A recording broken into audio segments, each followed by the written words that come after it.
Back at y'all with another live, man. Hope everybody's having a blessed, beautiful, positive, productive night. I hope y'all had a great day overall, man. Back at y'all with some more boxing talk. If we can hit the like button as soon as we come in, that'll be very much appreciated. On the road to 3K, we well into the 2,700 mark, about to hit that 2,800 mark in due time. Shout out to the nation and the mob for making this possible. We're going to let a few people get up in here, man. Y'all already know what to do. Y'all hit that like button. Y'all share the video. Y'all let the people know that Mazuma TV is live. You feel what I'm saying? You already know the notifications ain't being sent out how they supposed to be. You feel what I'm saying? So in the meantime, you know what I mean? If y'all could just spread the word, you know what I mean? That'd be very much appreciated. Man, we got some good things going on. I got a big announcement to speak about with everybody that's in the chat, man. Shout out to everybody that's in the comments so far. Shout out to the boy, one of the moderators of the channel, Stop Motion MMA. What's going on, brother? Coffee Plan, what up? We chilling, we maintaining, brother. That's all that is. Salute, salute, salute. You feel what I'm saying? We living and maintaining. Like I said, we got a big announcement. We got a big announcement on the channel today, man.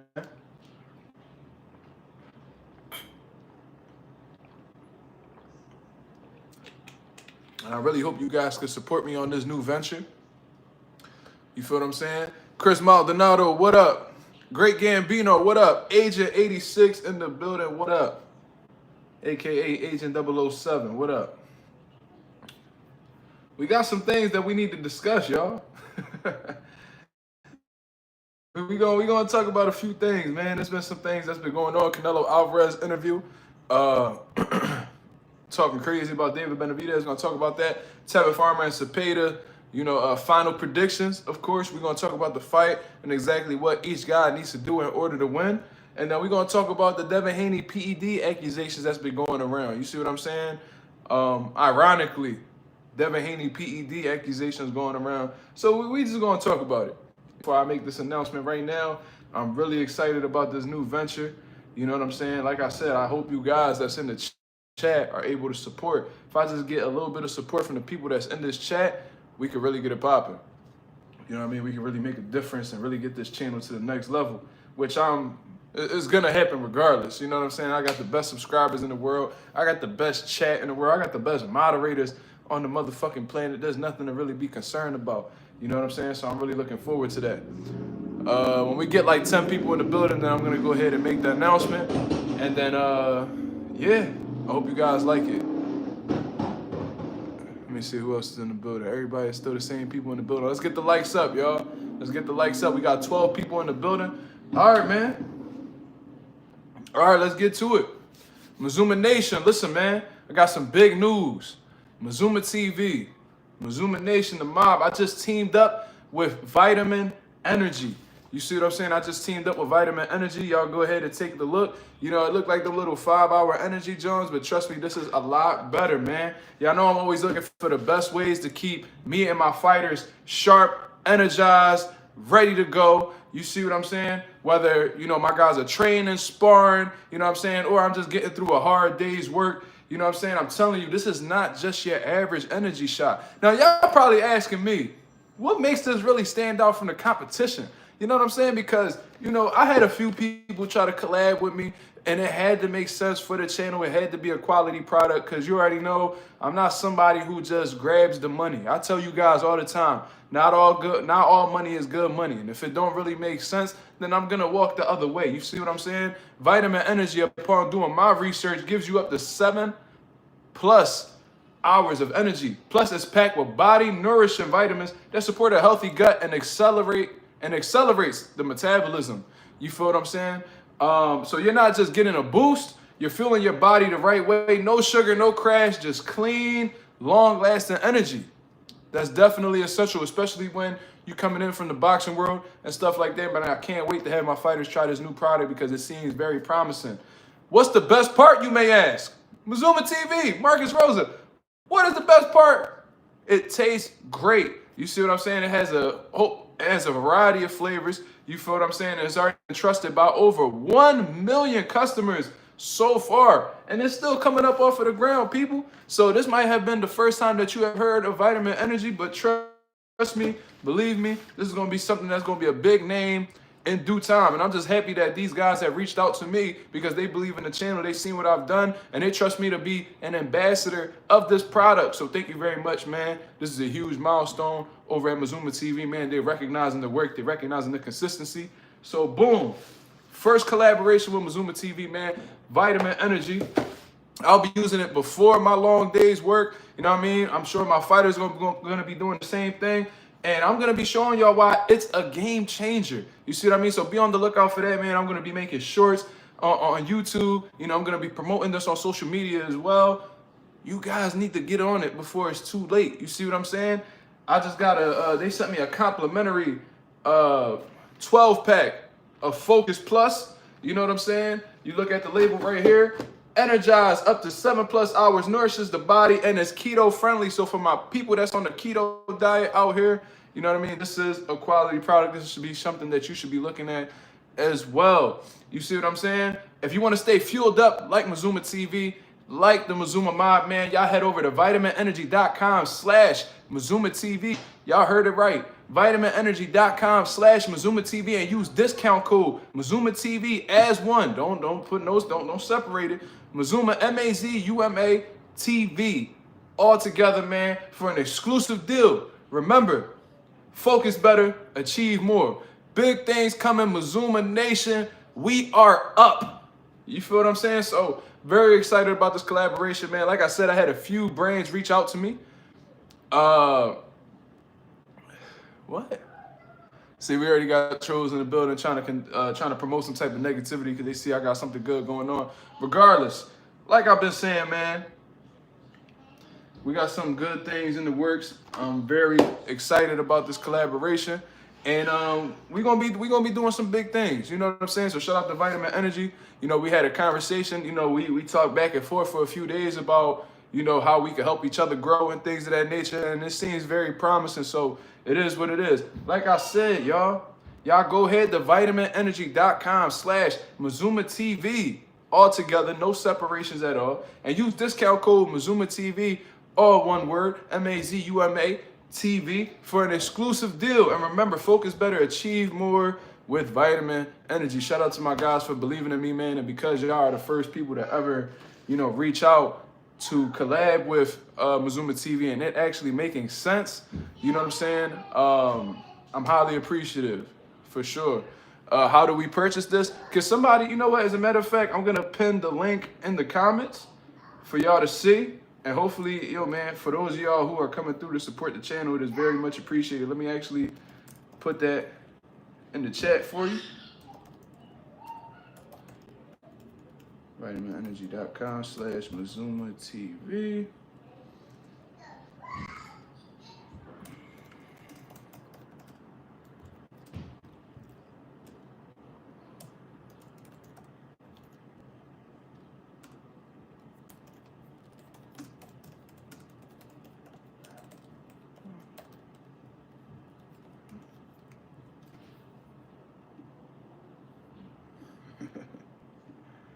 Yeah, they see something good going on, so they hating. You see how that work? They mad. They mad. Yeah, I mean, maybe if y'all was doing something productive with y'all lives, y'all could probably get these opportunities. You know what I'm saying? But you know, it's a small step in the right direction, man. I'm glad that I'm doing something right, man. That people are recognizing the work. You know what I mean? That's one of the best feelings in the world because, you know, when you consistent, you know what I mean, and you constantly working and things of that nature, it seems to feel like at times that, you know, people not really watching or you not working hard enough. You feel what I mean? So this is like a small little gesture to let me know that, you know, I'm doing something right. You feel what I mean? So shout out to all of y'all. And because of y'all, I'm in this position, so thank you very much. This little young girl about to get cursed out.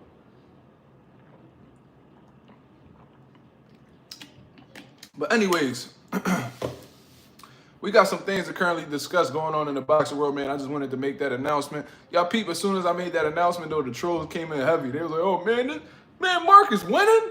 He's people want to make money with Mazuma. Not Mazuma TV. He's a small channel. I know.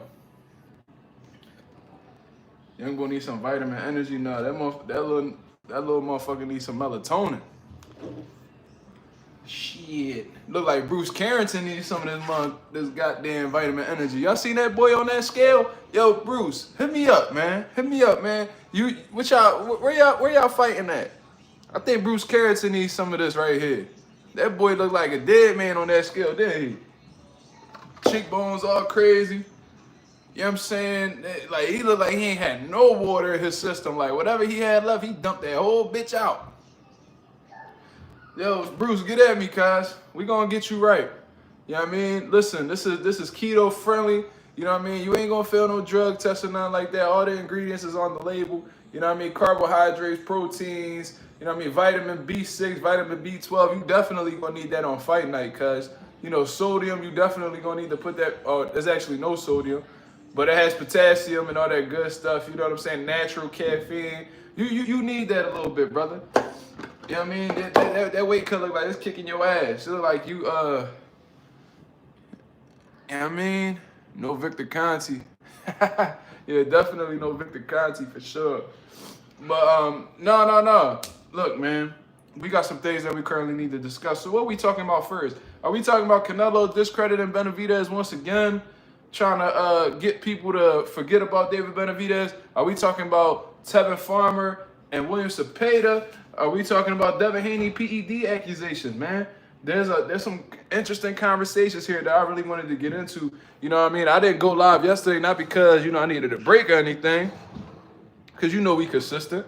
But, you know, it really wasn't nothing to really talk about. But, you know, there's been a few things to discuss, and, you know, let's just talk about it. You feel what I'm saying? So y'all want to talk about Tevin and William Zepeda. Look like I got a little heat at that weigh-in, though. You can see the testosterone is in the air. You know, Zepeda looks extremely focused. Tevin Farmer looked like he's enjoying the moment.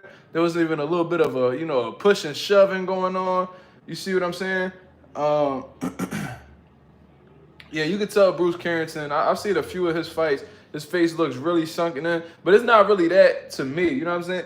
Because when you have high cheekbones, you know, like myself, you could look like you struggling to make weight when you really not. You know, it's like your cheekbones just make you look bad for some reason. But I was looking at his frame. You know what I'm saying? It looked like he had literally, like, I'm not even exaggerating, yo. He looked like he had zero water in his system, like in the abdominal area. Like, his abs are as defined as possible, which could mean that he's just in brilliant shape.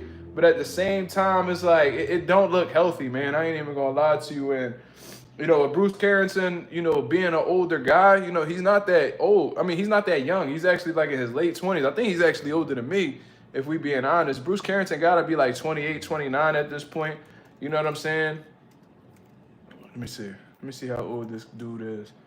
He's 27 years old. So he actually is going to be 28, you know, next month. So, you know, he's pretty much at the peak of his, like, you know, boxing career. They say you hit your prime when you like 28, 29. You see what I'm saying? So 28, 29, 30. So maybe, just maybe, his body really ain't fucking with the weight cut no more. Maybe he needs to put on that additional 4 pounds and move up to 130. Everybody be talking about Simba, man. Simba is a big cat. He's definitely a big cat. Me having him for as long as I've had him since he was like a couple months old. So, you know what I mean? He's just a regular looking cat to me, but he's definitely big in comparison to other cats that I've seen for sure. It might just be time to move up. You know what I'm saying? It might be time to move up for Shoo, man. I just hope that he doesn't stay in the weight class long enough where it starts to affect his performances. You know what I'm saying? So I don't know exactly what Bruce is going to do after this, but hopefully it's, you know, 130 pounds, man. I think he weighed like 125 point something. Go ahead, put that extra 4 pounds on you, man. I'm sure you're going to feel a lot better. You're going to feel a lot more energized. You're going to feel a lot stronger. And I'm sure it's going to, you know, affect your performances in a positive way. You see what I'm saying? So I wish the best for Bruce Carrington. You know what I mean? Like I said, I think Top Rank has given them, you know, the green light to, like, call out the champions and actually be a part of these big fights and stuff like that. But, you know, those bad weight cuts, that could be really detrimental to your performances against those higher level guys. So I hope Bruce Carrington figures that out ASAP, because that weight cut does not look healthy. based off of what I've seen in my boxing career, like my career as a trainer and stuff like that, I've seen some terrible weight cuts in the past, and I've seen how it's affected them in fights. And I just hope that doesn't happen for somebody like Bruce Carrington, who's on the cusp of fighting for a world title. You see what I'm saying? So, you know, get at me, Bruce. Get at me. You know, I mean, I don't know where you fight. Where they fighting at? Is that on the West Coast, the East Coast? I don't know where they fighting. They probably fighting in New York or something. I don't know. But yo, I'm not too far. If you rumbling in New York, Bruce, I'm down the block. Oh, they fighting in Vegas. Oh, never mind. Never mind. I'm too far away from you, brother. But if you was in New York, man, I'd have took that drive up there to drop this shit off to you, because based off how the way you looked at that weigh-in, cuz you might need this whole pack right here. You might just need this whole pack, but you know, we'll get you right, cuz. You see what I'm saying? I think 130 is the move for Bruce Carrington, in my opinion. And like I said, I hope it doesn't affect his performance tomorrow night. And no, seriously though, I hope it don't affect his performance at all. And we can see him in some bigger fights later on in his career. You see what I'm saying? But didn't look so good. You know what I mean? You know what it kind of gave me? It kind of gave me that Jalil Hackett vibes. You see how the way he looked when he fought Pete Dobson?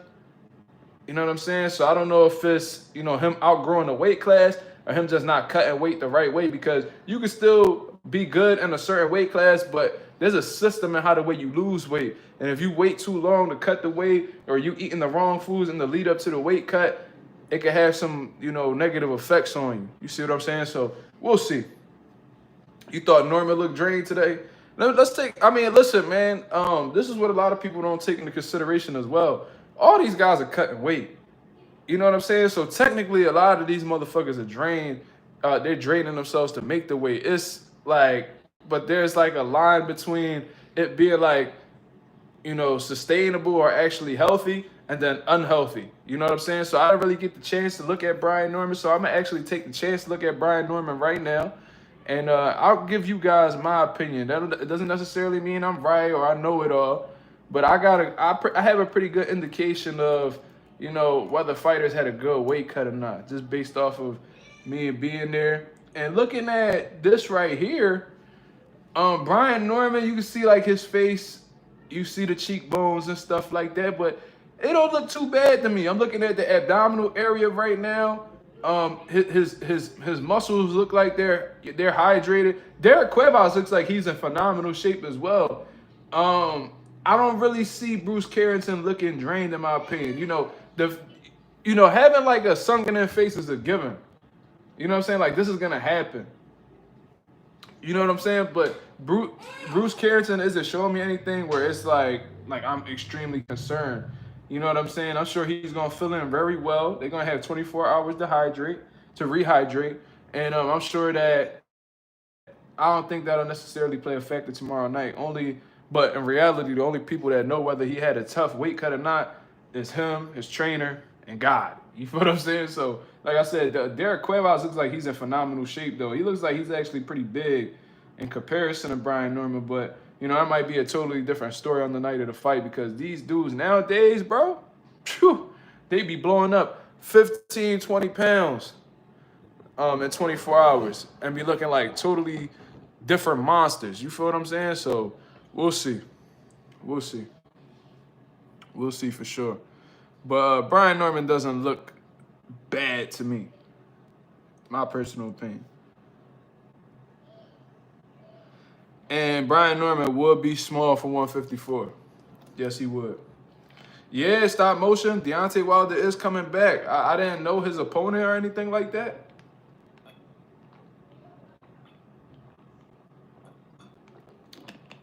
But apparently he's gonna be fighting in like Wichita, Kansas, or some shit from what I heard. I don't know what promotional company that's gonna be under or whatever the case is, but it says that Deontay Wilder set for June 27th against Tyrell Herndon. I don't know if Herndon. Listen, I don't know if I'm saying his name right, but he's coming back June 27th. So let's actually get the scoop from Mike Coventry. It says former heavyweight champion Deontay Wilder will return June 27th in a 10-round bout versus Tyrell Herndon in Wichita, Kansas. Nelson Lopez and Joshua Chase of Global Combat Collective. Never heard of that. Wilder, 39, has won only one of his past 5 fights. Damn, I didn't even really look at it like that. He was brutally knocked out by heavyweight contender Zuli Zhang in June, and prior to that was routed by former champion Joseph Parker over 12 rounds. Let me see. Herndon has won 3 fights since a second-round TKO loss to undefeated Olympic silver medalist Richard Torres in October of 2023. Herndon's last fight was a 6-round split decision in May 2024. Hey, man. So this is looking like this is going to be a tune-up for Deontay Wilder. This is just for him to get back or actually get back in the winning column. Deontay, don't fuck this one up. You know, I've already been vocal about my opinion about Deontay Wilder and what he should do with his career. I think that he was a shell of himself. In his previous fights, he did not look the same against Joseph Parker, and he didn't look much better. If not, he probably looked worse against Zuli Zhang, if we being honest. You see what I'm saying? And he went out pretty bad against Zhang as well. So I was urging that man to retire. Because once I see fighters who were once elite level guys, you know, have hard times with lower level opposition or guys that they could have beat previously while they were at their peak, and just when they're not able to compete at a high level anymore, man, I urge them to go ahead and hang up the gloves before they seriously get themselves hurt. You know, I can name several examples of guys who stood in the sport too long and had to pay the price as a result. And a lot of them happen to be legends, man. Like, look at Zab Judah. You know, Zab Judah stood in the game way too long for Cletus Selden and then had to have an emergency brain surgery after the fight. You know, thank God he's talking well and he's able to, you know, articulate himself and can actually move around like a normal person, but that could have easily went left. You feel what I'm saying? Roy Jones, he stood in the game way too long. Look at those unnecessary knockouts and punishment he took in the later half of his career. You know what I'm saying? James Toney stood in the game way too long, piled up all that damage and, you know, losing the lower level guys that he would have never lost to early on in his career. Now he's having trouble articulating himself. You know, Evander Holyfield, you know, can't seem to step away from the boxing ring. Still think he has it for some reason. That he goes in there with an MMA fighter, I think it was Vitor Belfort, and he getting knocked all over the ring. Absolutely embarrassing. Mike Tyson, look at that. That was embarrassing. You see what I'm saying? So I don't want to see Deontay Wilder go down that same path, but, you know, I've heard Deontay Wilder say, like, oh, if you're, you know, like pretty much saying, like mind your business type shit if you want him to retire. Like pretty much fuck everybody that want to say he want to retire. So he pretty much saying fuck me. And I'm saying, what you saying fuck me for? Nigga, you won one of your last 5 fights, cuz. You know what I'm saying? I'm over here trying to look after your best interest. You made a shit ton of money. There's nothing for you to necessarily prove. Leave it the fuck alone.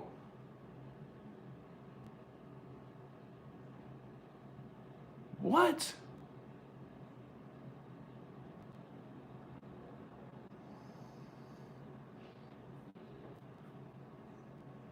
Bro, what the dude just say? Huh?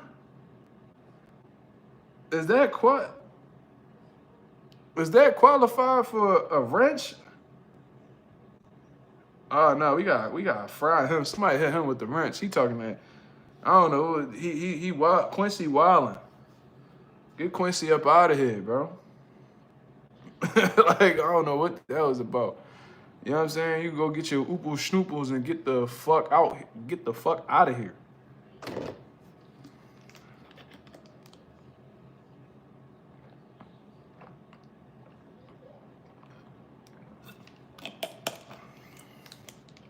Not qualified in a real way. Shout out to Aaron the plumber.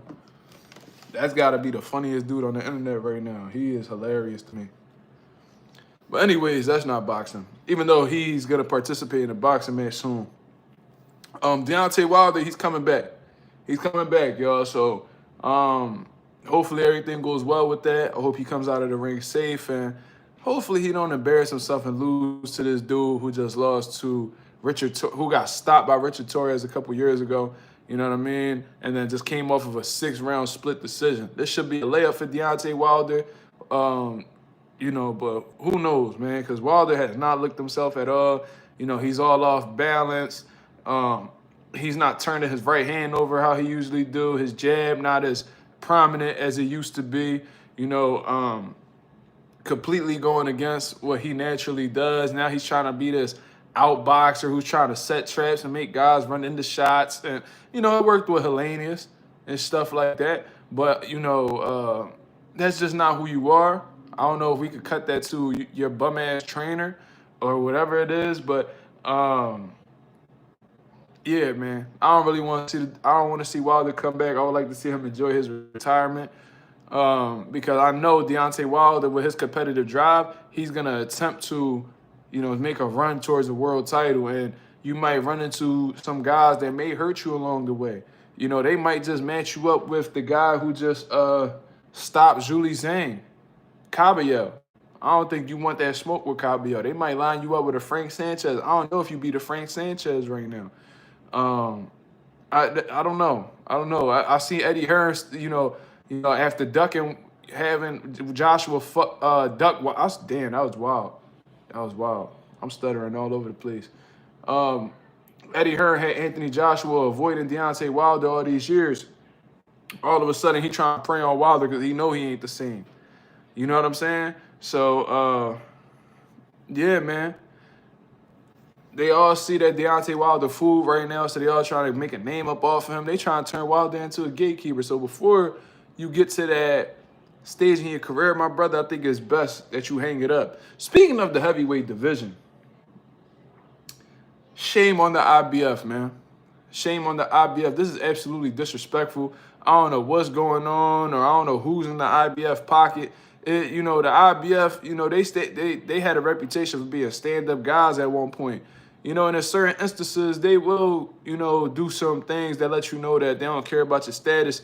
You still have to abide by the rules like they did with Canelo and stuff like that. But at the same time, it's absolutely ridiculous that Derek Chisora, bro, one of the greatest gatekeepers of all time, is about to be the mandatory for Daniel Dubois. Now, why is that?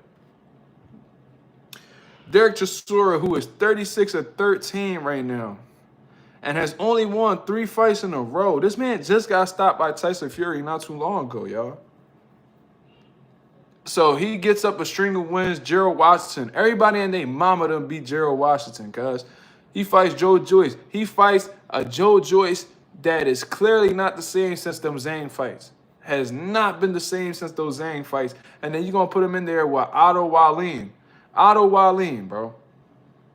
Otto Wallin, who was only known for cutting Tyson Fury in a fight and getting pummeled by Anthony Joshua, you know, a couple years later. That's who he had to be in order to become the IBF mandatory. Well, I don't know if the IBF has said anything yet, but I heard that they were, you know, setting up to announce that. And I think that's absolutely disgusting, man. Look, I know that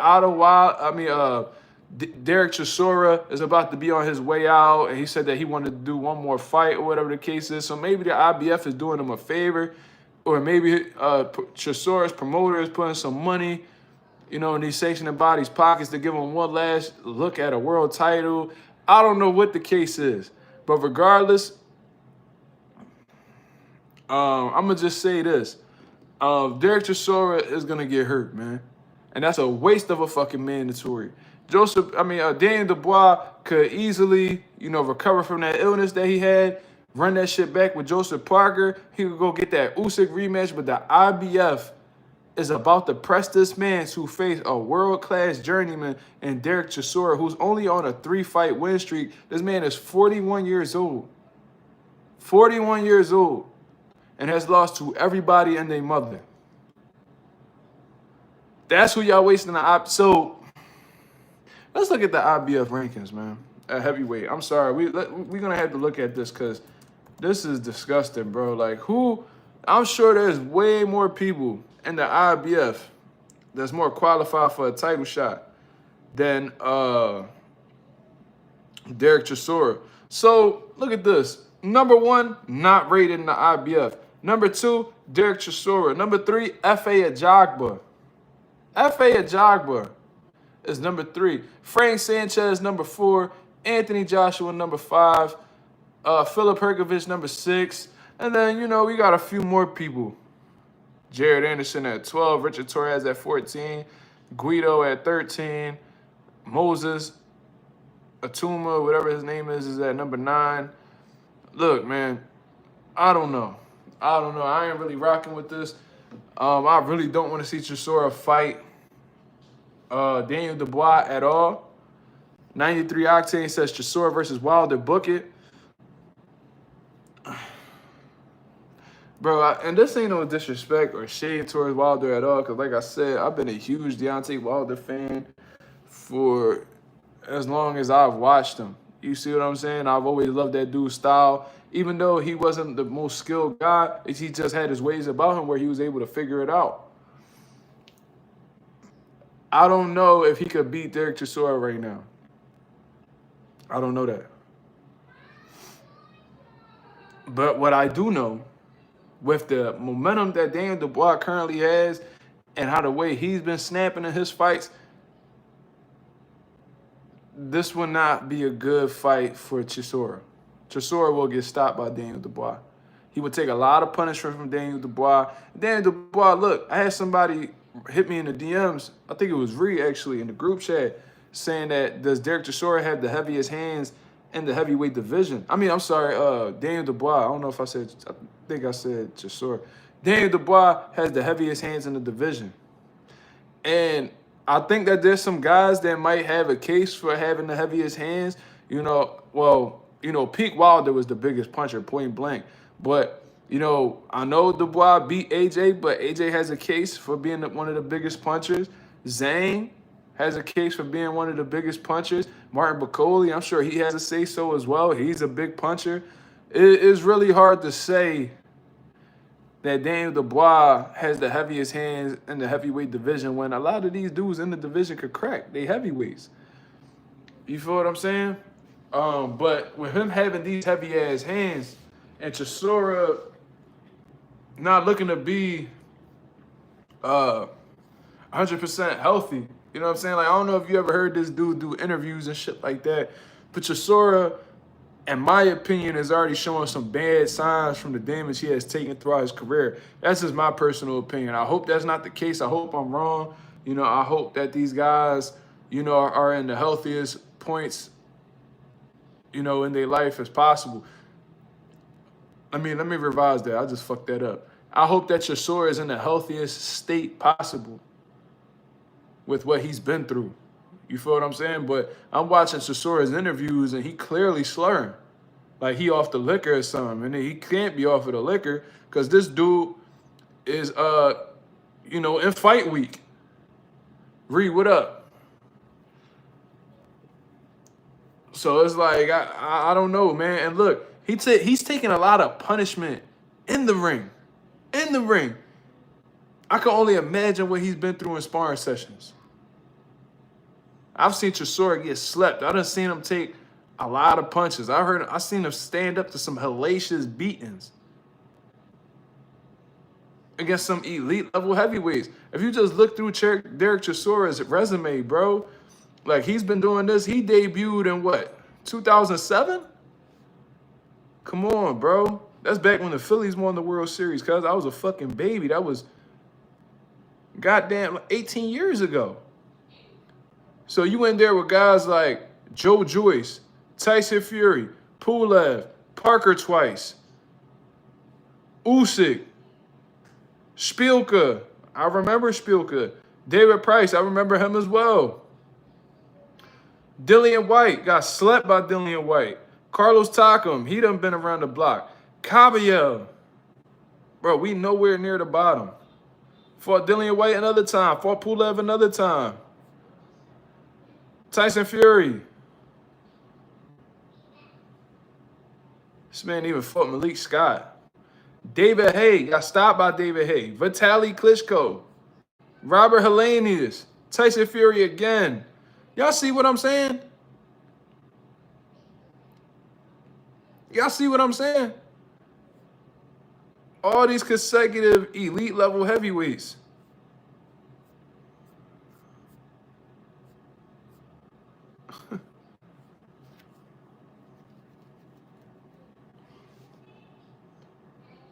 It's a hell of a resume, but he's accumulated a lot of miles in the course of developing this hell of a resume. So I don't know, bro. I don't know exactly how the fuck Chisora got in this position.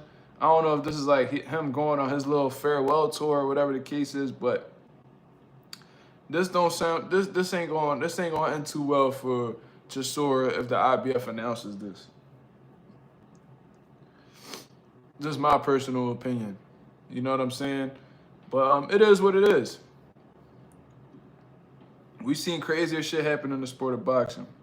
I'll tell you that. So, we ain't even getting into the Tevin Farmer and Zepeda predictions anyway, so fuck it. Let's do it while we're here. We about a half hour in. We got 34 people in the building. Salute to everybody that's tuning into Mazuma TV right now, man. For those of y'all who have missed it, I have partnered up with Vitamin Energy to bring you guys a quality product, man. This is for my fighters out there. That's, you know, my Jordan Sheriffs of the world. You know what I mean? I got a lot of people in the chat who actually participate in the sport of boxing. You feel what I mean? So if this is something that you guys are interested in, let me just read my little promo over again, man. I'm always looking for the best ways to stay sharp, energized, and ready to go. Whether I'm training fighters, my guys are sparring, whatever the case is, or I'm just handling business throughout a long day, just being a father and all that good stuff. And let me tell you, this ain't your average energy shot. Vitamin Energy gives you up to 7+ hours of energy, packed with body-nourishing vitamins that support a healthy gut and accelerate metabolisms. Cause I know fat motherfuckers like Slime they metabolism mad slow. So this might help out a motherfucker like Slime. I might have to send some out to Puerto Rico. So you're not just gonna get a boost, you're fueling your body the right way, no sugar, no crash, just clean, long-lasting energy. And the best part, it tastes great and have already been trusted by over 1 million happy customers. From now on, I'll be using it before workouts and showing y'all why it's a game changer. You feel what I'm saying? If you want to stay fueled up like me, head over to vitaminenergy.com/Mazuma TV, MAZUMA TV all together, and use discount code Mazuma TV, MAZUMA TV all together for an exclusive deal. Remember, focus better, achieve more with Vitamin Energy. Big things coming. Mazuma Nation, we up. You feel what I'm saying? Shout out to Vitamin Energy for believing in the channel and giving me an opportunity to be a brand ambassador. It is very much appreciated. Now, let's get back to this boxing talk, y'all. So let's actually talk about Tevin Farmer and William Zepeda. Like I said, they had that weigh-in earlier. It looked like it was a little bit of testosterone in the room, a little bit of pushing, a little bit of shoving and all that good stuff, man. But let's zoom in on this fight and really assess what Tevin Farmer could do to win, or how William Zepeda could remove the doubt in this rematch. Now, assessing that first fight, man, Tevin Farmer had a lot of great moments. You know what I'm saying? I honestly thought that he could have, like, if he would have continued to pursue his game plan and just did what he did best, I think he could have pulled out a clear, even though people thought Tevin Farmer won anyways, I thought that he could have made the fight more convincing. You feel what I'm saying? He was boxing really well. The defense was getting a little bit tricky for Zepeda. You could just tell that Zepeda don't really like boxers, or he's not skilled enough in his department, who he is as a fighter, to keep up with these slick, black, athletic fighters, which is probably why he been avoided Shakur Stevenson in the first place. But anyways, Tevin Farmer was slippery in there. He was countering real well, man. And you could tell that although William Zepeda was the pressure fighter and letting his hands go a lot, just being a fighter that he is, that Tevin Farmer was superior from a mental aspect, being the more intelligent fighter. You feel what I'm saying? One of the biggest moments of the fight, if not the biggest moment, was when Tevin Farmer slipped and countered with a left hand flush on Zepeda's chin. Zepeda didn't see the shot at all. He was blindsided by the left hand. He touches the canvas. But regardless, man, even though people thought, you know, Tevin Farmer may have won the fight, the reality is he didn't win the fight. And I think what really had fucked him over throughout the course of the fight, and me and Greg Hackey see eye to eye in this situation, he was giving Zepeda too many opportunities to react, you know what I'm saying, or create offense. You know what I'm saying? Like Tevin Farmer would have a good moment where he may land 2-3 punches, and then he'll stay in the pocket with Zepeda, and that'll allow Zepeda to run up 5-6 punch combinations. And that's not something you want to do if you're Tevin Farmer. You want to be able to hit this man and then use your lateral movement, your footwork, whatever the case is, your angles to get up out of the way and make Zepeda reset his feet. As long as that man is resetting his feet, he will not be in position to punch, and that's when you are the safest. You know what I'm saying? Zepeda not the type of dude who could bounce, you know, who could punch while he's moving. He's one of those guys that likes to plant his feet, and he likes to let his hands go. You know, so if you're constantly, you know, touching, moving, touching, creating angles, you know, slipping, pivoting around and things of that nature, I'm sure that'll fluster a fighter like William Zepeda and leave him frustrated and have him essentially shadow boxing. But like I said, is that a lack of IQ on Farmer's part? That's actually a great question from 93 Octane. I don't think that's what it is. I think it was just it could have been Tevin Farmer being fatigued because, you know, Zepeda was landing some body shots in the mix of that fight. So he probably took the legs from Farmer. That may have been a factor. Maybe Tevin Farmer got fatigued in there from, you know, constantly dealing with a pressure fighter like Zepeda. So I guess he just decided to be, you know, more reserved or conservative with his energy and just sit in the pocket a little longer than he should have. It could have been a lack of focus. Maybe he had the game plan down packed, and maybe he just was forgetting to execute it at certain points. It could be a lot of those things, but in all honesty, I'm going to chalk it up to fatigue. I'm going to chalk it up to fatigue while Tevin, you know, who was initially moving and, you know, doing what he had to do. I think once he started playing his feet, it was because he was trying to reserve energy or he had a lack of energy. You know what I'm saying? Because lateral movement, bro, if you're not conditioning yourself to do that in camp and stuff like that, if you move around enough without conditioning yourself for that can have you feeling like your legs stuck in the mud. You feel what I'm saying? And I'm not saying that's what Tevin does, but or I'm not saying that's what happened with Tevin, but that might be a reason why you know, he was a little bit stuck in the pocket with Zepeda a little too long. Maybe he was a little fatigued. Maybe them body shots played a factor. You feel what I'm saying? But regardless, what can Tevin Farmer do? Exactly what I just said. You know what I'm saying? I feel like Tevin Farmer, let me see what 93 said. Tevin should have won that fight. I agree. Tevin was in control. He could have won with more offense. That's been one of my biggest criticisms about Tevin Farmer, though, that his offense doesn't match his defense. And that was why I was one of very few people. If you look back on my video years ago, I said that Jojo Diaz was going to defeat Tevin Farmer because, you know, at that point in time, Jojo Diaz, he let his hands go a lot. And I knew that Tevin Farmer, although he's very slick defensively, you know, one of the best defensive fighters in the game, he makes you miss, but he doesn't make you pay that much. You feel what I'm saying? So I felt like Jojo Diaz wasn't going to have any respect for him. And that's exactly what happened. He out-hustled Tevin Farmer. You know what I mean? Tevin Farmer, you know, he does his thing defensively, but the offense ain't really on the same level. You know what I mean? That's just always been my thing about him.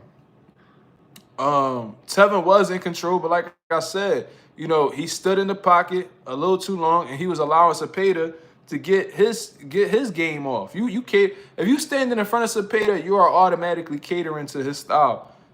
You know what I'm saying? The only way that I ever work in your favor if you're either, you know, a bigger volume puncher than William Zepeda, or, you know what I'm saying, you just happen to be the superior fighter in terms of, you know, being able to sit in the pocket, make a miss, counter off. You know what I'm saying? But Tevin Farmer is not built that way. You know, he's a naturally smaller guy than William Zepeda. You know, you can make a case that he should probably still be at 130. I think he's going up to 35 just so he could get these, you know, these level, like these type of fights. You know what I'm saying? For, you know, WBC interim belts or, you know, final eliminators and shit like that, because Tevin Farmer has been promoting this 2-time championship for a little while now. But Tevin Farmer, he has to keep Zepeda how can I say this? He has to keep Zepeda as off balance as possible in terms of not having his feet set. So Tevin Farmer, he's going to have to lead with a good jab, of course. When Zepeda throwing lazy jabs, you got to make him pay for that. Make him pay. Get the fuck out of the way. You know what I'm saying? And you have to do that consistently throughout the course of 12 rounds. I'm sure Tevin and his team sat back and watched the film, and they noticed they gave Zepeda way too many opportunities, and they will be extremely foolish to try to do the same thing in the lead up to the rematch, because that'll let me know you ain't learned shit. You know what I'm saying? And you already know, if you just make these rounds competitive enough, they're going to give the rounds to Zepeda. They don't want to give that fight to you. They will make much more. The sport of boxing will make much more money with having Zepeda fight a Shakur in comparison to you fighting a Shakur. So whatever makes the most business sense to them, that's who they're going to lean towards from a judging aspect. If you don't beat the shit out of Zepeda, and you make these rounds competitive, they're going to smoke you on the cards. They already done did you dirty once. You think they won't do it again? Really think about that. So Zepeda, on the other hand, man, Zepeda, he just needs to be himself. You know what I'm saying? Well, he's going to have to definitely cut off the ring, because I'm expecting Tevin to use his feet a lot in this fight. So definitely got to cut off the ring. And he's going to have to punch with Tevin. You know what I mean? Whenever Tevin decides to, let his offense go, Zepeda has to be ready and be able to, punch in between Tevin's punches if he wants to disrupt his offense. You want to keep Tevin on the defense as much as possible, even if that means you missing the majority of the shots. As long as he's not on the offense and you just get him to get into his defensive bag throughout the course of the fight, you will out-hustle the man. So if Tevin Farmer's on defensive mode and you throw 8 punches and you only land 3, that's 3 more punches than what the fuck he threw. So it's not gonna be the cleanest performance for Zepeda, regardless of even if he wins, it's not gonna be the cleanest performance. Tevin Farmer is just gonna be one of those slick, frustrated styles to go up against, but he can outwork him. He can definitely outwork him. Do you think they're gonna have a smaller ring for the fight? Well, that's possible. That's possible. They've done that before. And when you're the A side, they will do anything to put their fighters in the best position possible to win.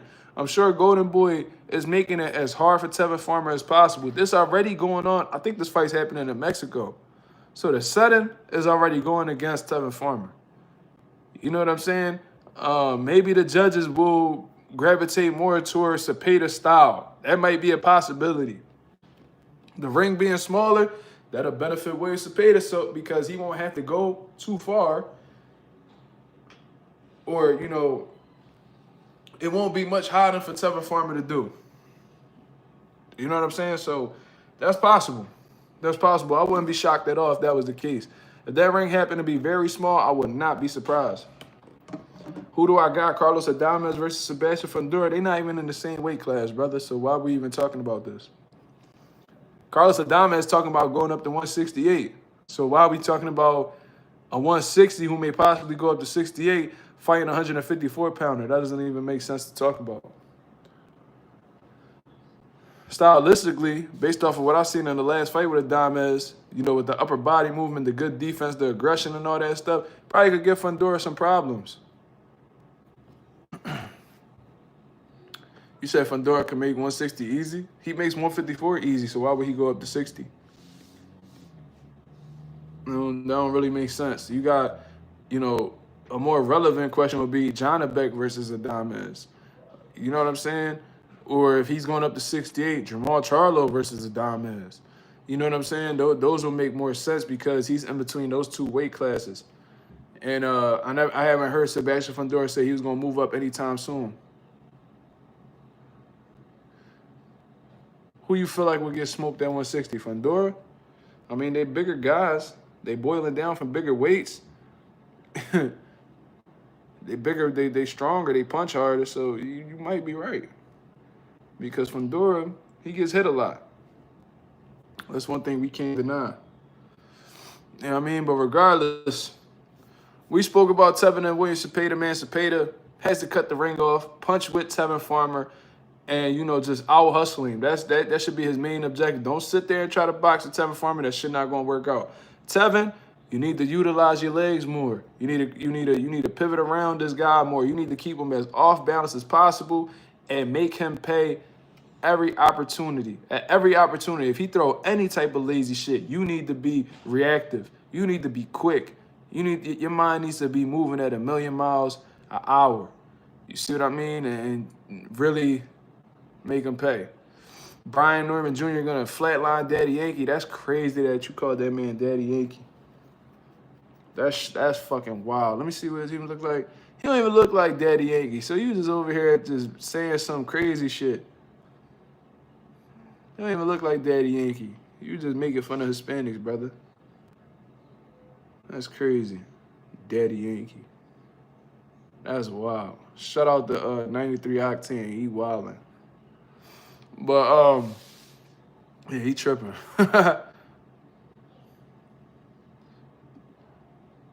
Watch Dogs The Beast said, I also feel like Benavidez and Bivol fight should happen. Who do I think wins? I mean, it should happen because the WBC is going to mandate it. You feel what I mean? So unless Bivol does the trilogy, that's actually the fight that's going to happen next. So I actually like the fight, man. I can see how both guys could win. You know, I can see Bivol, you know, being light on the feet, you know, disrupting Benavidez's offense with his straight shots. You know what I mean? Frustrating him with the in and out movement, fucking up David Benavidez's timing. Well, throwing off Benavidez's timing and just distorting or at least confusing Benavidez, you know, with his own range. Like, damn, you know what I mean? I can't get. It's really a timing thing. It's not really a range. And he could probably disrupt Benavidez's timing. And when Benavidez is attempting to step to him, or you know what I mean, he's not, you know, well balanced or in position. You know, Bivol could throw him off with the straight shots, you know, the combination punch and get out of the way and stuff like that. You know, he's already shown that he could do that at a high level against Artur Beterbiev. You feel what I'm saying? Benavidez, on the other hand, man, he should come in with that fast, strong jab that he always comes in with. You know, attempt to walk Bivol, you know, to the ropes and let his combinations go. Definitely want, you know, just typical David Benavidez. You know, you want to get them combinations off. You want to be fast. You want to be aggressive. But at the same time, Bivol has enough pop where if he catches you on the money, shit could really get dark. So Benavidez has to also, you know, he has to be aggressive, but he has to be smart about it as well. He can't be in there getting reckless with Bivol because he could come off the canvas as a result. So we don't want to do that. You feel what I mean? So it's a competitive fight. I think it's 50-50 in all honesty, but I'm going to be rooting for David Benavidez because that's one of my favorite guys. So I'm looking forward to seeing that fight. Hopefully it gets put together as soon as possible. I would prefer to see Benavidez Bivol than a trilogy. Even though the fights with Beterbiev and Bivol are entertaining and exciting, we already seen the fight 2 times. You know what I'm saying? So although I'm sure it'll be exciting the 3rd time, I would rather see Bivol in there with a different look. And I've been waiting to see Benavidez in there with the elite level guys to really prove himself. Anonymous said, we haven't spoke about the shit Canelo said yet. All right, let's talk about it. So I guess Canelo's going around, you know, he's doing a little bit of media to promote his fight going up against William Skull in May. You know, it's for, you know, a shot at undisputed again for Canelo. Canelo had gotten stripped by the IBF because he didn't want to fight William Skull at that point in time. So, you know, Skull had ended up fighting Shishkin for it and became the IBF super middleweight champion of the world.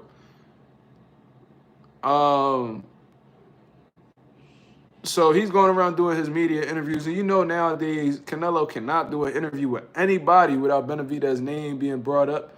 You see what I mean? Because it's one of the biggest fights that could be made. What? I mean, if his heart was in the cereal. What?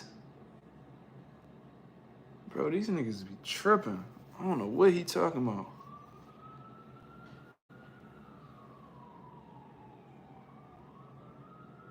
Anyways, yeah, they asking about Benavidez because no one cares about Canelo versus William Skull. That's a fact. You know what I'm saying? But anyways, I guess the guy had asked Canelo Alvarez, what is it about Benavidez that throws you off? Like, what pisses you off about him? And he pretty much said that David Benavidez thinks he talks and acts like he's Superman when he hasn't really accomplished anything. And you know, Benavidez is at a different weight class now. And, you know, he's at his point in his career where he could do whatever he wants. This is Canelo's words. These are not mine. You feel what I'm saying? So this is my personal opinion, man. This shit is a layup. This is pretty easy to figure out. Canelo saying that he won't fight Benavidez because of how the way he talks and how he pretty much calling Benavidez arrogant. There's been plenty of guys that you fought in the past that were extremely arrogant and have talked shit to you, and you did not care. You still fought these guys. You know, I remember you and Triple G was going back and forth. Triple G was talking spicy to you, and he barely know English. I seen Caleb Plant put hands on your face, say fuck you, call you a drug cheat, call your trainer a fat motherfucker, and all types of shit. You still fought the man. Berlanga was all up in your face, disrespecting you, talking crazy to you too, and you still fought the man anyway. So, like, what? I seen Chavez Jr. disrespect you and talk crazy to you. You still fought the guy anyway. So, I don't really want to hear that you don't want to fight Benavidez or you're not trying to give him a shot because of his arrogance. He's not the first motherfucker to talk crazy to you, and most likely, he's not going to be the last motherfucker to talk crazy to you. Billy Joe's another one. That's a great one. That's a great example. Watch Dogs. You get what I'm saying then. So, throw that bullshit to the side. The other bullshit he said, oh, he thinks he's Superman. I never heard Benavidez call himself Superman. I've never heard Benavidez ever be compared to Superman by anybody. I've only heard him call Bandana Roja. I've heard him called the Mexican Monster. That's all I've ever been hearing him called in his career thus far. Superman, that lets me know that's how you perceive that man. Because ain't nobody ever called this motherfucker Superman. You did. You know what I'm saying? So it's kind of weird that, you know, he was thinking of Benavidez in that light. It almost makes you feel like Canelo thinks that Benavidez is superior to him or something. Anyways, the next one. He goes on and says, can you believe this shit? Can you believe this shit? He says that Benavidez is in a different weight class than him. And this is how I know that, and I said this in the video I posted earlier, this is how you know these media guys, they pussy, bro. I'm sorry, like, they give these careers to the most soft motherfuckers ever. You know what I'm saying? They not trying to get their credentials revoked. They not trying to get their opportunities taken for big interviews and shit like that. You know what I'm saying? And I understand it to an extent, but at the same time, it's like, bro, we seen media guys in the past directly confront fighters and still have their job at the end of the day and still be relevant. These guys ain't got no motherfucking heart. He said Benavidez is half Ecuadorian and his granddad is Dominican. He's not even fully Mexican. I understand that, but they still call him that. He always waving that Mexican flag, and that's what he identifies as, and that's what it is. You feel what I'm saying? Mexicans be backing him. So what's the problem? I see Marquez backing him. A lot of the legends.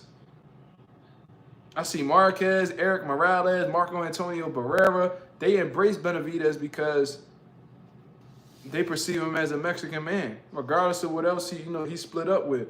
You know, I'm Puerto Rican, but I also got a deep DNA. Within my DNA, I have a strong percentage of Nigeria, Congo, Ghana, a whole bunch of stuff. Portuguese. But what is it that I grew up on? I grew up from a Puerto Rican background. Very, very aware of my African ancestry, and I embrace it just as much as my Puerto Rican side. So let's not get it wrong. But you know what I'm saying? You can't tell that man he ain't Mexican or he shouldn't flaunt Mexico because he mixed with other things. You know what I mean? If we really think, I bet you if everybody did a DNA test right now, you'd be mixed with a variety of things. I've never seen somebody just come out 100% anything. That's like almost impossible. But anyways, Canelo goes and he says that him and Benavidez are not in the same weight class, right? And as a media member, I would have asked him, And why do you think that is, Canelo? Why do you think it is that Benavidez is no longer in the same weight class as you? I've seen Benavidez with an Ecuadorian flag, by the way. I've seen him in there with that. I've seen him have an Ecuadorian flag on his wall. But, look, man. Why wasn't the question asked? And why is it that David Benavidez is no longer in the same weight class as you? Because that man was at 168 for many years, looking for an opportunity to fight you, but you would not look his way. You would not look his way. So what he's supposed to just sit around and hope that you give him an opportunity? That's not how this shit work. Because we seen what happened with Triple G. Triple G could have been a part of some big fights outside of Canelo Alvarez. He could have fought Andre Ward. He could have fought. I seen him even talk about fighting Kovalev at one point. I heard him talking about fighting Chavez Jr. Jamal Charlo, Demetrius Andre. There was a lot of fights. But what did he do? Just sit around and wait for Canelo. What Triple G doing now? He's somewhere in Kazakhstan, fat as shit, promoting an energy drink and trying to get boxing back in the Olympics. That's what the fuck Triple G doing right now. You think David Benavidez want to do that? No, he wants to carve out his own legacy and prove that he's amongst the elite. So of course he's gonna go to 175 and try his hand up there because you're not giving him no opportunity. You got all the belts. The WBC not giving him no motherfucking handouts or mandating him to fight you. They scared of you, Canelo. The WBC scared of you. They don't want to try your hand. They want to keep getting that percentage off of your checks. So they ain't even about to try to fuck that money up. So what Benavidez got to do? Look for the next best option. This is another thing. You saying David Benavidez is in a different weight class from you, like you haven't won a world title there. Did you not defeat Sergey for a world title at 175 pounds and you became world division world champion? That did not happen? Am I fucking high? 54, 60, 68, 75. Then you fight Demetri Bivol at 175. Am I tripping? Didn't you say you want to rematch Demetri Bivol at 175? Am I tripping? So miss me with the shit that David Benavidez in a different weight class. You already done fought there twice. You know what's interesting? Benavidez fought there twice and you fought there twice. So what the fuck is the problem? You got just as much experience as this man at 175 pounds. Am I right or wrong? You fought Kovalev, Bivol there. He fought Volzdik and Morrell there. What the fuck is the problem?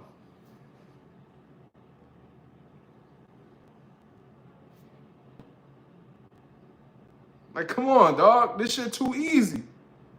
Then, when he don't never got a proper answer for his questions, and when he know he sound like a motherfucking duck, he goes ahead and he says, I'm at the point in my career now where I don't have to, I can do whatever I want. I don't need to prove anything to anybody because I fought all the good guys in the past.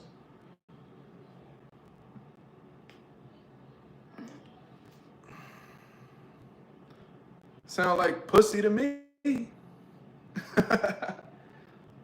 know what I'm saying? Let me see.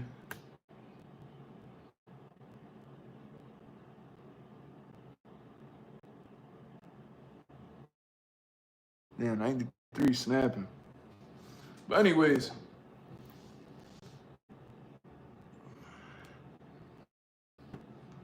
Watch Dogs. The reason why they not stripping all the belts is because they all making a shit ton of money off Canelo Alvarez. I say this all the time. Let's say they taking 3% out of Canelo Alvarez check. Right? And Canelo makes $40 million a fight on average, let's say. Do 3%, $1 million. It's a nice little check. Let me see if I can actually do that right here. So if he's making $40 million,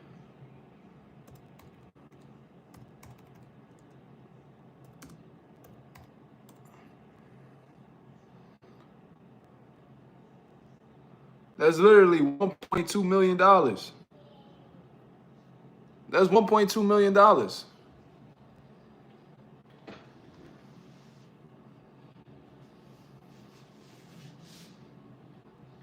You think they gonna fumble that bag? Them sanctioning bodies gotta feed their kids too. You know what I'm saying? So you think they rather make 3% off of $40 million off of Canelo Alvarez, or would they rather make 3% off of a $5 million purse that Benavidez has? Come on. That's the reason why they not pressing them or about stripping them. The only people that seem to stand on business when it comes to mandatories is the IBF. But the IBF give you bullshit mandatories anyway. So the one motherfuckers who actually step up to a fighter, they the ones that give you the BS mandatories. The mandatory, they'll strip a motherfucker. They'll strip Canelo. But the motherfucker that they're supposed to have Canelo fight is the crummiest motherfucker that they could present. William Skoll is Canelo's mandatory. Derek Chisora is about to be. Daniel Dubois is mandatory. What the fuck is going on? Karen, the one that Boots had beat the year prior, becomes Boots mandatory. The most trash mandatories out of all the sanctioning bodies comes from the IBF. You said Turkey is making boxing fights happen? Yeah, I guess he is. It's a great observation, Watchdogs. You're really watching. You're really watching this thing, man. Turkey is definitely making boxing fights happen. I almost forgot that Turkey is making boxing fights happen. Great observation, Watchdogs. He said, man, fuck the IBF. Terrence Crawford, yup.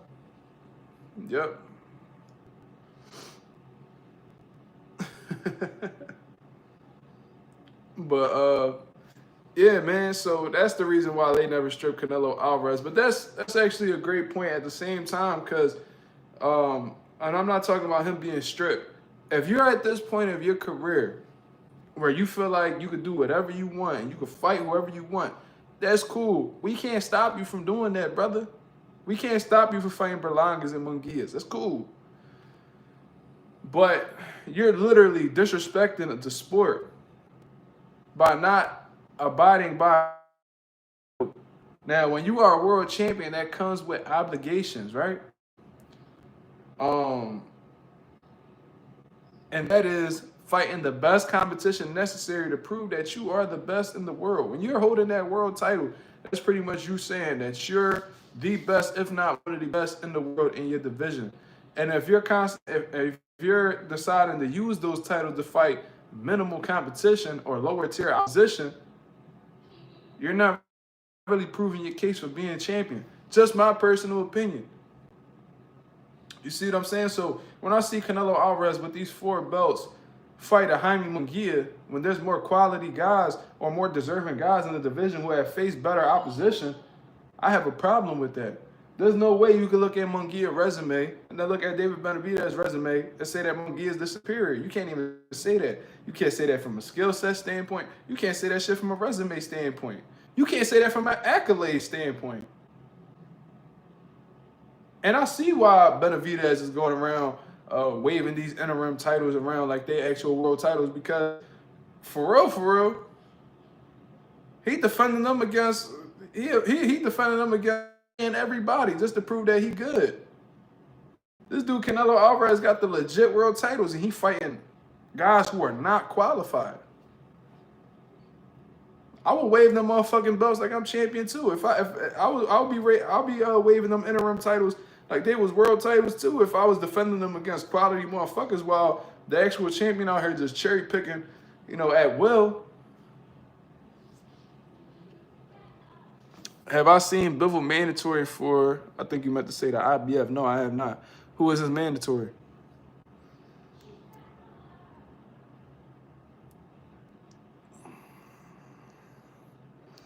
Watchdogs, Terrence Crawford should stay at 54 and be undisputed instead of making a big weight jump on his legacy part, but money-wise, he should definitely fight Canelo. Efert, no, I'm not familiar with that dude. I would have to go back and watch him, so I can't even provide an opinion on him. Any updates on the Rolly interview? It's supposed to be tomorrow, so we'll see. I didn't get to talk to him yesterday. I ain't gonna lie to you, I completely forgot about the interview. I ain't even gonna lie, I completely forgot about the interview. I was just chilling at the crib. You know what I mean? He ain't reach out neither, so I'm assuming he was busy. So we'll see. I'll reach out to him tomorrow. I ain't really pressed about it though.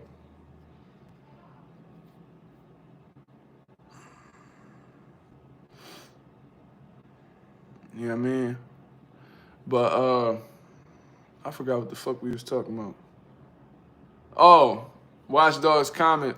I mean, that's what we would have liked to have seen Terrence Crawford do too. I would have liked to have seen him attempt to clean out 154, become undisputed there. But, you know, Terrence Crawford, one of those daring individuals that really want to prove he's great and make some great money in the process because, you know, them paydays, you know, I'm sure he made a lot of money with Top Rank, but he was definitely given a ceiling in terms of what he could make.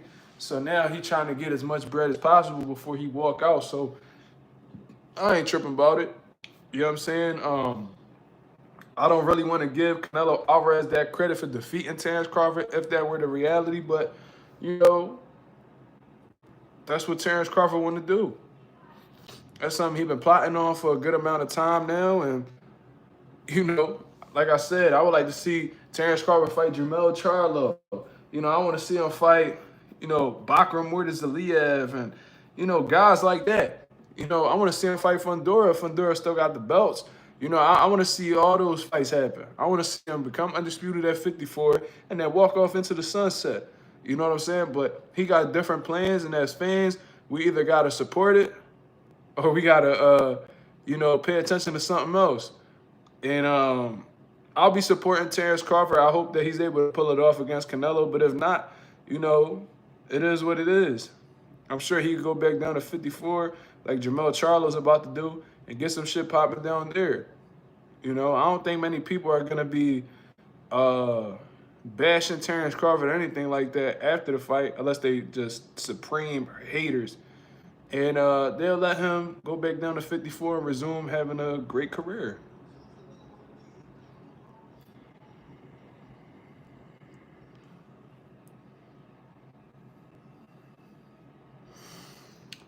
Do you see Bivol versus Benavidez happening this year? I keep hearing that Benavidez manager wants it in the U.S. or no fight. Well, if Turkey Al-Sheikh don't bid on it, and PBC happens to bid on it, because Turkey said he not bidding on that fight. So if they don't got Turkey Al-Sheikh money, that should go to a purse bid. PBC might win that purse bid. And you better believe if the PBC wins that purse bid, they bringing it over to the States. You know what I'm saying? So if Turkey ends up bidding, then that could be something different. But he already came out publicly and said that he not bidding on that fight. Unless he changed his mind, I don't know. But the PBC, they be talking about the PBC broke. I don't know about that, man. I think they could win a purse bid.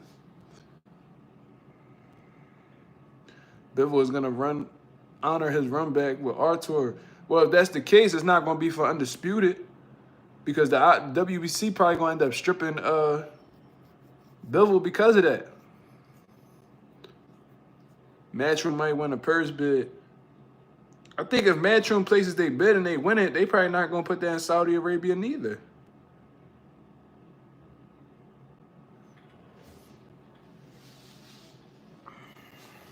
Unless they just like, I don't know.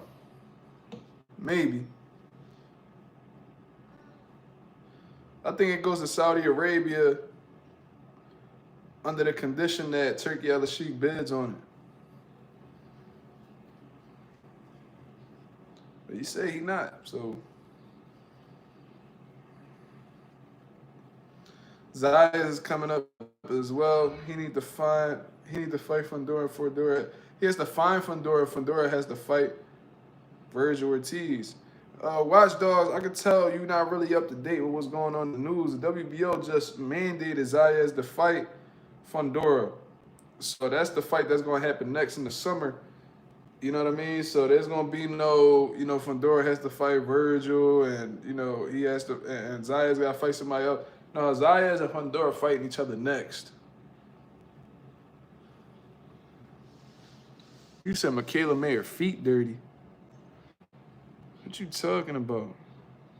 Where you see her feet at?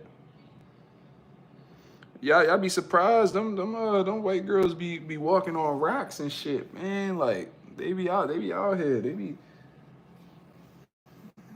be playing hopscotch on concrete and shit, barefoot. Matchroom habitually loses purse bids. Yeah, I seen that too. Look at her Insta. I can't even look at it right now. I'm going live from my phone. But if her feet dirty, man, I don't know. Michaela ain't never been attracted to me anyway, so that's just another. Well, she was on stage with dirty feet.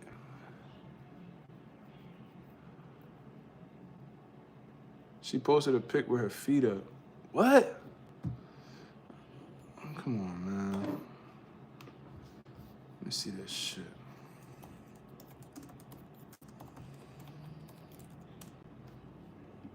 Let me see.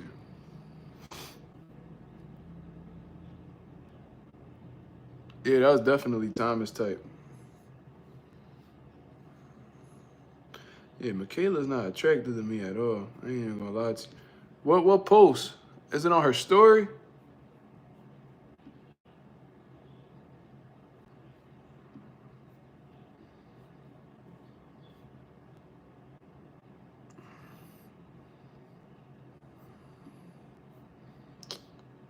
This shit not letting me log in, bro. Shit kind of pissing me off. I ain't gonna lie to you.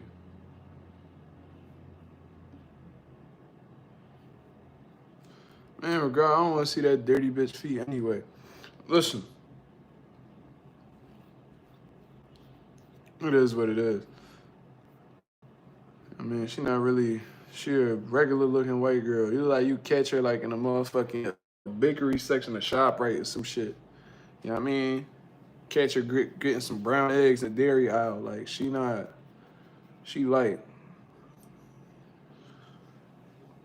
She like she be at Petco petting the parrots and shit.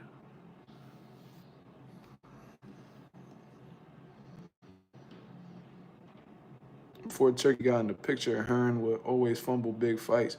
Yeah, man, because he ain't had the funds like Turkey Al-Sheikh do. You know what I'm saying? Turkey Al-Sheikh pretty much, he got unlimited funds.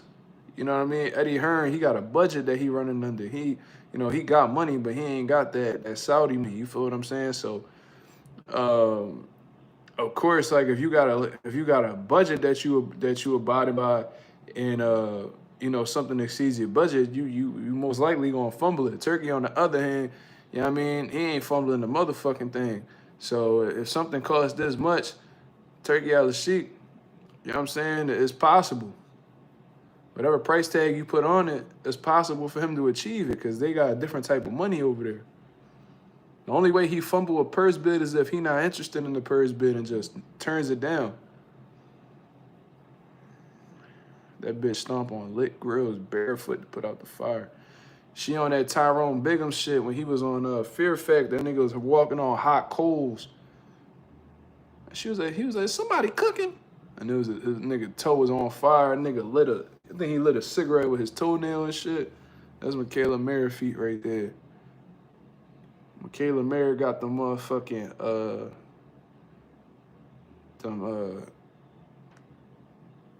and they got them bum feet. She probably got a dark toenail. You know what I'm saying? But I was like, nah. Man, fuck it, I don't give a fuck. Michaela Mary, ain't she fucking with a black dude? Ain't she like with some nigga that's in the NFL? He a kicker or something?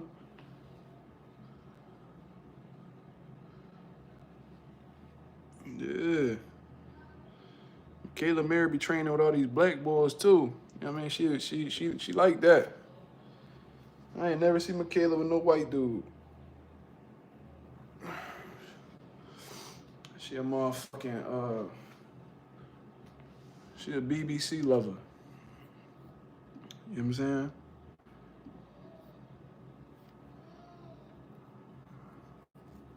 That's all that is.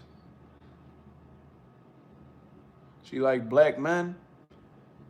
She like black feet. She pro-black for sure. Black men, black feet. This nigga stop motion said blacked. That's fucking hilarious. Yo, you a nasty motherfucker. Yo, stop motion is a nasty nigga, bro. The fact that you, and I'm a nasty nigga for knowing what that is, but we gonna focus on stop motion. You said blacked? You be around, cuz. My boy a veteran. That's a that stop motion is a nasty motherfucker. God damn. Blacked. That was wild.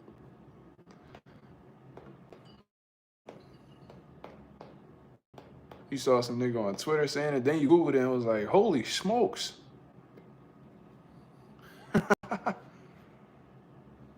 Yeah. They always be these bitches always be like in mansions and shit. My husband is away for work and they were like, oh, my trainer, he's just so hot. Be on the couch getting dug out. Damn. That's how that shit be too. Them bitches be cold whores. These bitches be cold whores.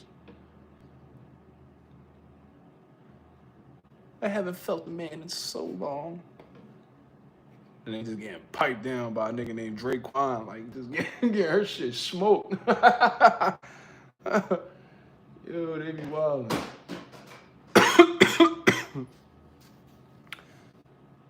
Yeah. She was taking a pic with Bud and they put blacked. I don't know, man. I don't think that's Bud type. Bud like his girls, you know what I'm saying? I don't think Bud like petite women. Yeah, some little white bitch named Valerie getting her back blew out by Draquan. Yo, don't play yourself, yo. Don't play yourself.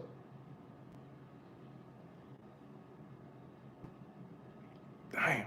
Nigga said Bud like him 300 plus. I ain't say that. He don't like petite bitches though, I'll tell you that. Bud. You know what I'm saying?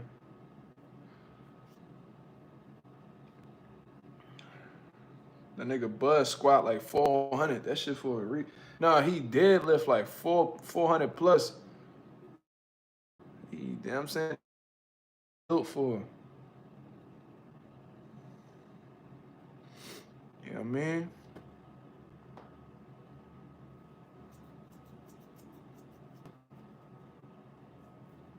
Crazy. Look at this shit.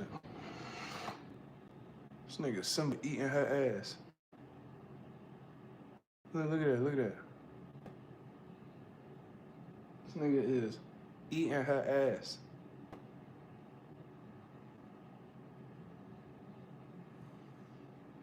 Y'all see this shit? Yo, cut that shit out. Do that freak shit somewhere else. I'm on live, dog.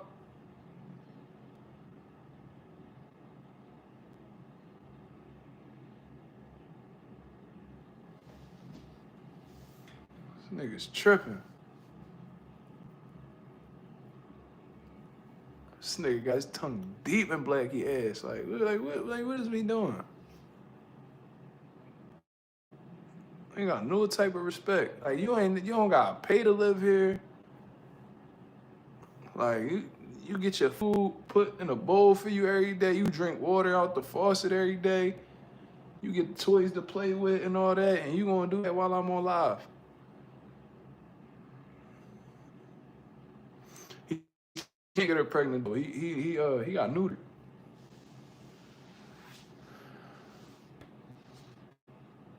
His dick don't work, man.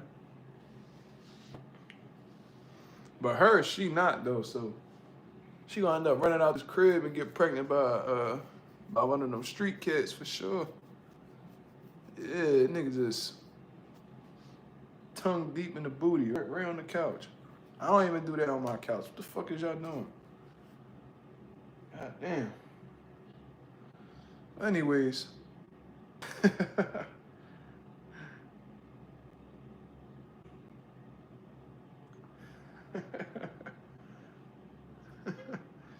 But anyways, man, I'm gonna get up out of here, man. Exhausted. You feel what I mean? I got work tomorrow. Ain't that some shit? I got work tomorrow. Y'all go ahead and hit the likes. Y'all hit the subscribe button, man. We had some great boxing talk today. Like I said, very happy to be collabing with Vitamin Energy. You feel what I'm saying? So I appreciate the channel. Y'all support the channel.